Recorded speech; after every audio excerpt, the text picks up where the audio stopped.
What's up, Homestead homies? It's Off Grid with Doug and Stacy, and I'm Doug. Today we're going to talk about the SWISHER 34-ton log splitter. We're going to do a complete product review. We're going to do a walk around. We're going to talk about some of the things that I like about it, and we're also going to split some of these heavy-duty oaks we have here to give you guys an idea on how well it works. Now, if you missed one of my first videos, I'll put a link right there for you. We talked about one of the first things that you have to do in order to go out and harvest your firewood on your homestead, or if you sell firewood, or whatever you're cutting trees down for.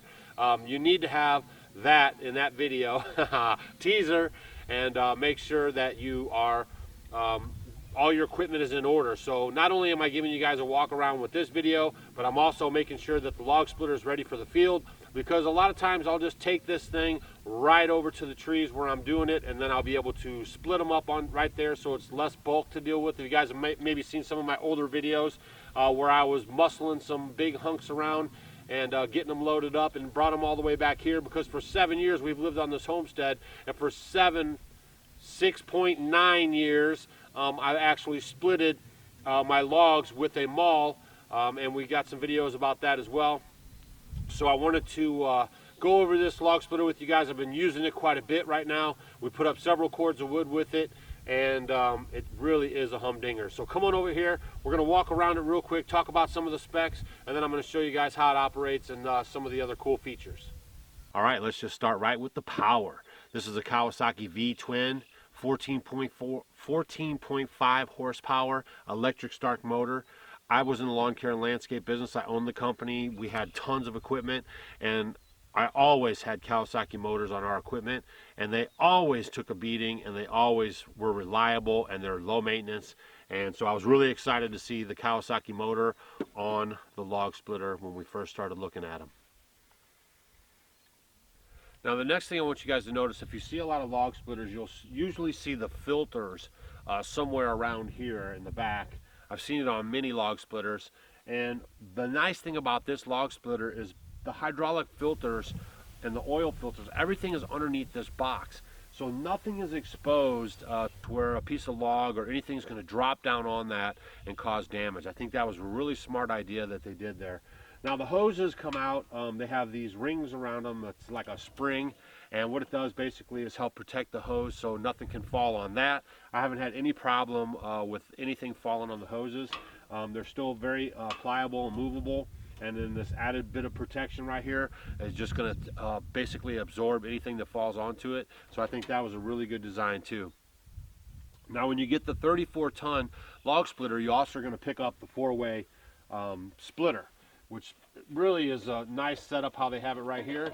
You just screw that right off. I really like that. You don't have to have another place for it or drag it around anywhere. It's always with the log splitter. As soon as I'm done using it, it gets put off and put right back here where it was. And so that's very tidy for housekeeping on your tools. And you just take it off. The other thing I like about this, they used a really heavy gauge metal for it. So it really powers through the stuff. It has good weight to it. So it fits right onto the log splitter. It just collars right on there and it stays on there. I haven't had any problem with it popping off. And I've seen some other 4-way log splitters that you get that are like aftermarket and stuff like that. And I've actually seen where they've busted. I think Eric Life and Farmland talked about it one time that he got one and it just didn't do the job, and it actually I think it busted, if I remember right. And Eric, if you're watching, you could leave a comment down below and correct me if I'm wrong. But this is it's a heavy duty gauge metal, and it really has been powering through it. Now in our area, we don't have any softwoods and stuff like that. We have a lot of oak. I'm cutting locust, oak, and they call it Ozark orange or hedge. So these are all very thick, dense woods that provide a lot of heat for us because we live off grid. We use a wood cook stove, and this really has been getting the job done. So next up is the 15-gallon welded hydraulic tank. Very heavy duty, anything can fall on it. I've seen some tanks up on the side as well, as we talked about earlier, where it just exposes it to some damage. This has a shield protector over the gas tank, and this way they put this into the actual body of the splitter really protects it well. Next up is the splitting ability of this log splitter. This can split in a horizontal position or in a vertical position. It's very easy to manipulate. You just come over here and you pull the spring-loaded handle, and you just lift it straight up. Now the nice thing about it is there's a safety latch right here that'll actually latch onto the I-beam to maintain your vertical splitting.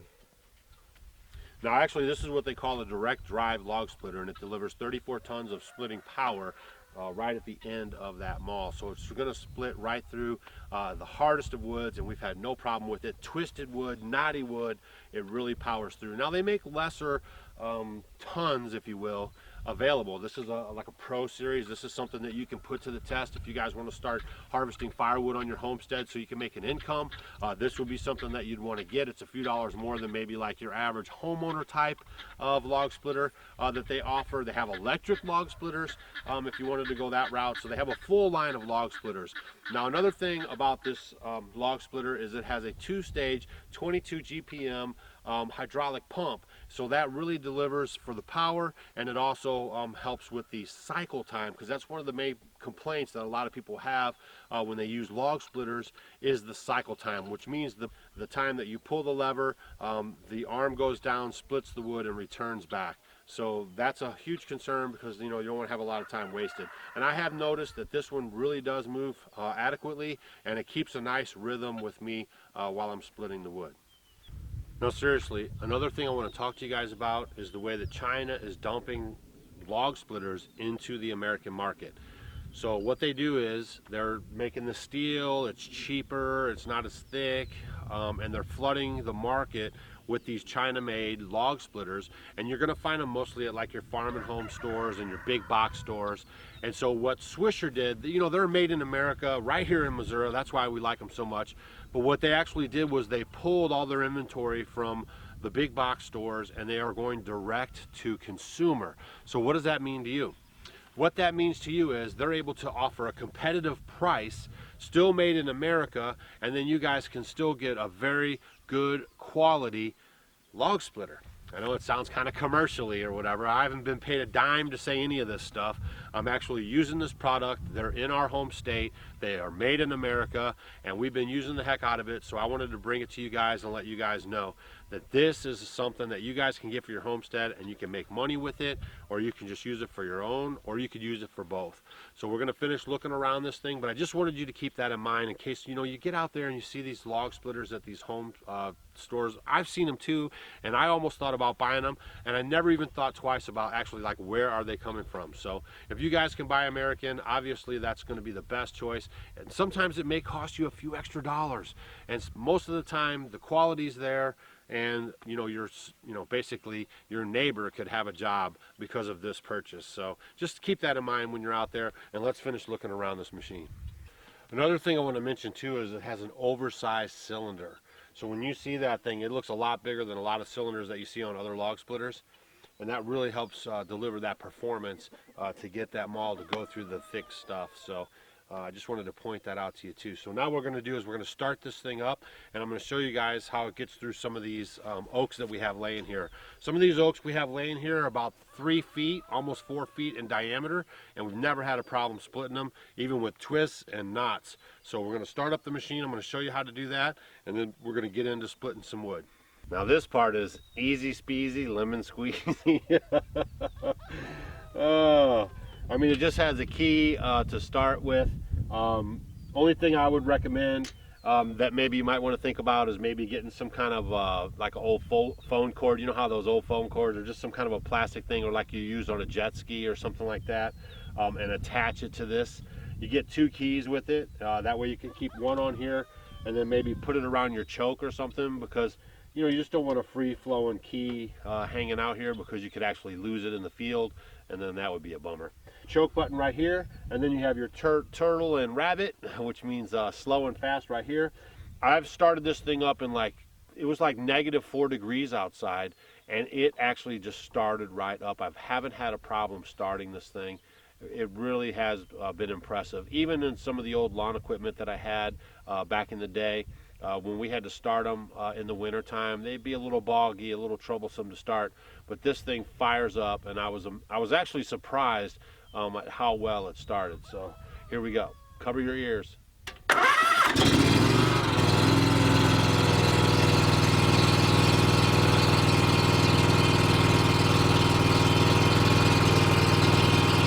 And remember, safety's #1 on the homestead.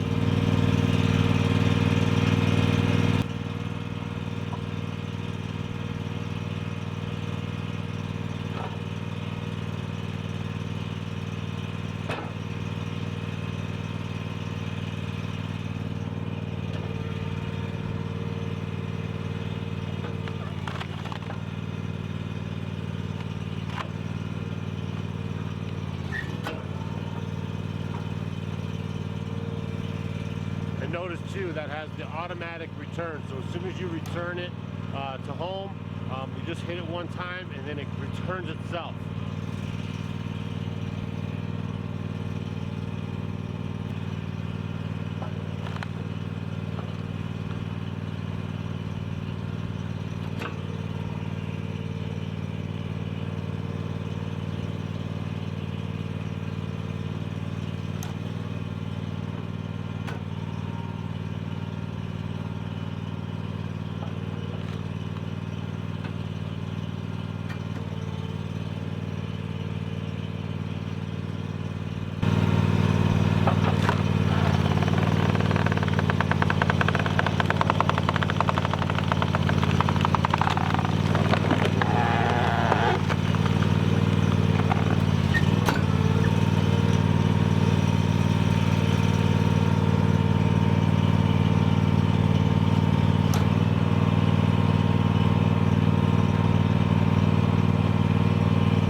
Just in case there's any question about the twists and the knots in that piece of wood, I mean, you can clearly see it.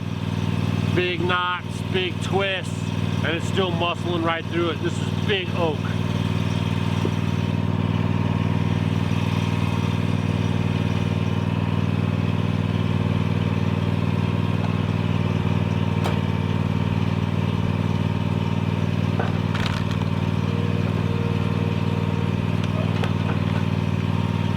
So you guys have seen it in action. I could just keep doing all this wood splitting here and you know, probably bore you to death with it. So I just wanted to jump in, go over some of the features of the log splitter, show you guys how it works in the vertical position. I've already done a video on the horizontal splitting. You can go check that video out as well. The reason that we do like it, it's sturdy, it's tough, it's made in America, and that's a big deal to us. Whenever we can, we really try hard to buy made in America products. And now that I've educated you a little bit on the items that come from the big box stores, how they're all made in China, maybe this will work for you. I'll leave a link in the description to their website. You can go check out their other log splitters.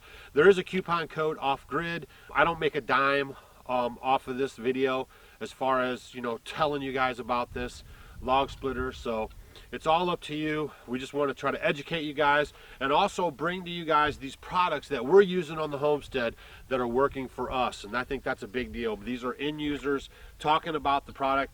You know, if it was terrible or if there was a lot of problems that I've noticed with it, I would bring that to your attention, or I would bring it to their attention, and we wouldn't even do a video about it. So hopefully you guys appreciate that. Don't forget to check us out on Facebook, Instagram, and Twitter. and we'll see you on the next video. Hey guys, thanks for watching our video. You might want to check out these videos. And if you want to become a Homestead homie, click the picture of us below. We will see you tomorrow.